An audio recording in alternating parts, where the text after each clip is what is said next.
নোয়াখালী সদরের একটি বাজারে মধ্যরাতে আগুনে পুড়ে গেছে 18টি দোকান। রাত পৌনে 1টার দিকে উপজেলার মান্নাননগর বাজারে এই ঘটনা ঘটে। এই ঈদে জামা জুতো অ্যাক্সেসরিজের ডিসকাউন্ট।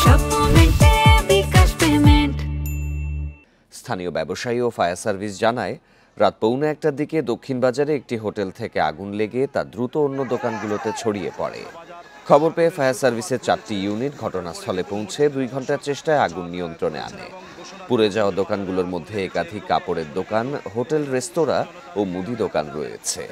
আগুনে প্রায় 1.5 কোটি টাকার ক্ষতি হয়েছে বলে জানিয়েছেন ব্যবসায়ীরা।